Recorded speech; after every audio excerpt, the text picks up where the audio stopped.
The War of Independence is an important landmark in the history of subcontinent. This war was fought in 1857 by Indians against the British in order to get rid of their domination. It is also given names as Indian Rebellion, Indian Mutiny as well as Indian Revolt. The main causes of the war were political, social, economical, military and religious.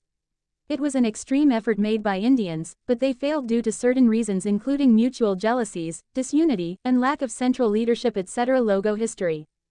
Search. War of Independence 1857. 1857-1. Home 1857-1906 Establishment of Raj Dph War of Independence 1857. Follow us on. Previous post. Next post. The War of Independence is an important landmark in the history of subcontinent. This war was fought in 1857 by Indians against the British in order to get rid of their domination. It is also given names as Indian Rebellion, Indian Mutiny as well as Indian Revolt. The main causes of the war were political, social, economical, military and religious.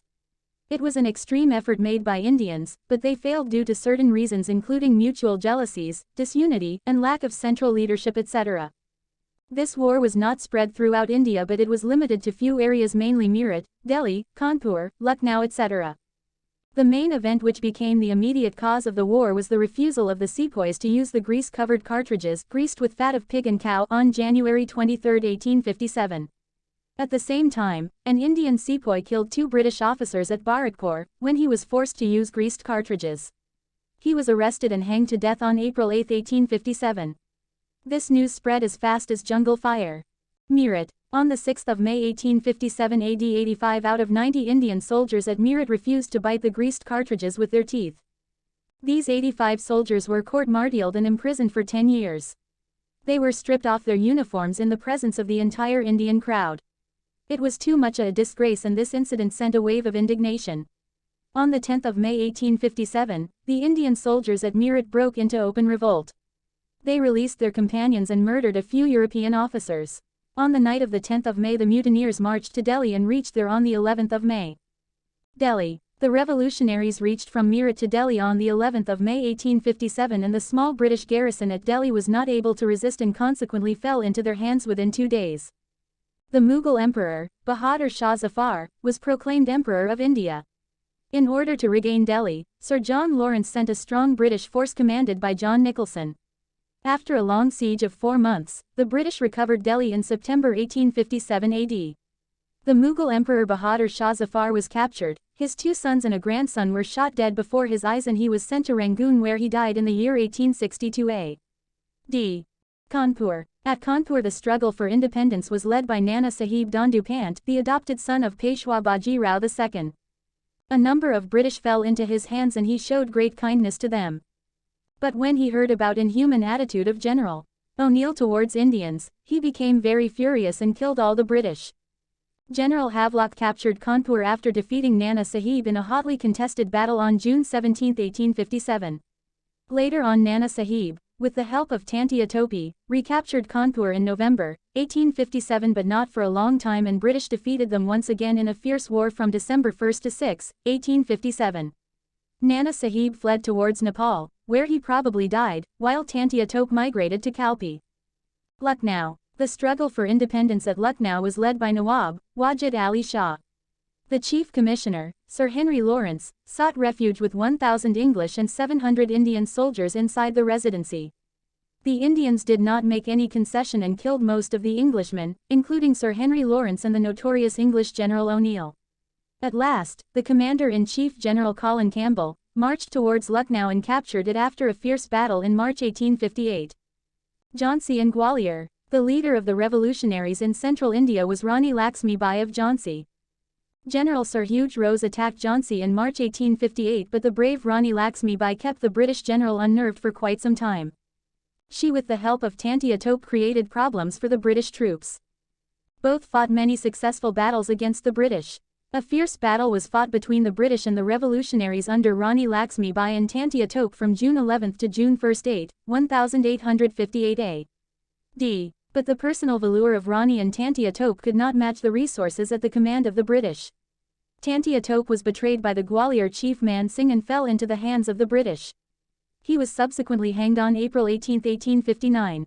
Bihar. In Bihar, the revolt was led by Kunwar Singh, a zamindar of Jagdishpur. Though he was 80 years old, he played a prominent part in the revolt. He fought the British in Bihar and then joined Nana Sahib's forces and took part in various encounters with the English in out and central India. He died on April 27, 1858, leaving behind a glorious record of valor and bravery. Conclusion. Most of the European historians have pointed out that it was a revolt of Indian soldiers who were offended at the use of greased cartridges. In their opinion, the discontented sepoys were incited by the landlords and the deposed native princes, and the people of India were not directly involved in this rebellion.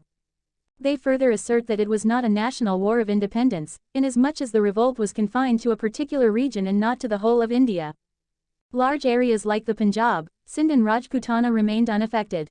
It was admittedly a great and courageous effort by patriotic Indians to get rid of the foreign domination.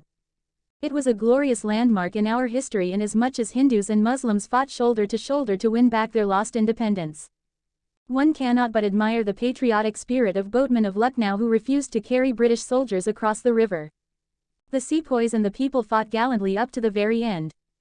Though the revolt was unsuccessful, the spirit of the people remained unshaken. The revolt left an impression on the minds of the Indian people and thus paved the way for the rise of a strong national movement. There were many causes of the War of Independence of 1857. They can be divided into political, religious, military, economic and social causes.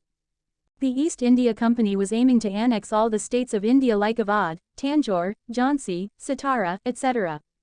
That's why they introduced systems like doctrine of lapse by which Indian states could be taken over by the company in case there was no male heir to the throne of the state.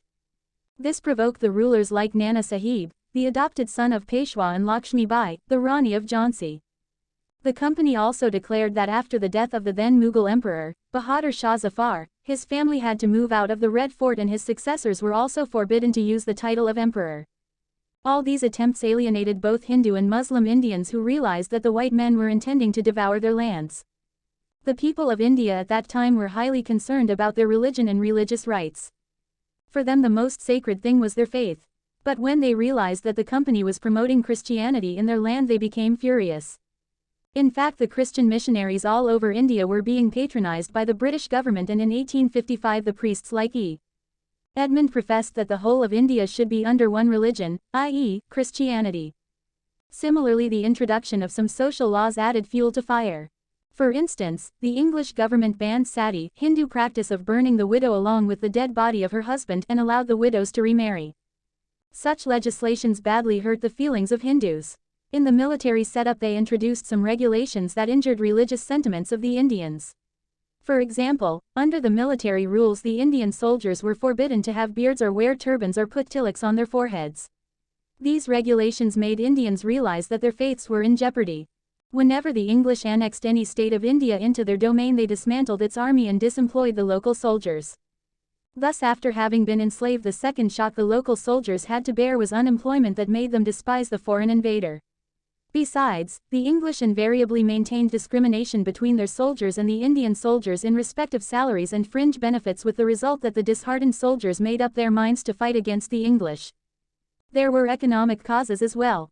During the rule of the Mughals, not only the Muslims but also the Hindus would be appointed on all important positions, but by the English the Muslims and the Hindus both were deemed as untrustworthy, and consequently all the higher posts were held by the white men. The natives were either turned jobless or appointed on lower levels of the state departments. The East India Company, that was eager to amass wealth out of the trade, considered India no more than a field of producing raw materials for the industries of England. The subsidiary system with additional taxes even on uncultivated lands added fuel to the fire and economically devastated the common Indians. In addition to these reasons, there was an immediate cause that coerced the Indians to go for war. In the words of Lord Canning, Lawrence and Syed Ahmed Khan, it was, indeed, the most significant cause. For a new Enfield rifle introduced in the early period of 1857, the cartridges were covered with some animal fat that was supposed to be either of cow or a boar. Before using these cartridges they were to be cut by teeth.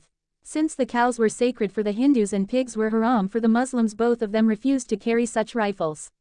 But their English officers used force that offended the Hindus and Muslims alike, and thus all these causes instigated the war in India, to which we call the War of Independence 1857.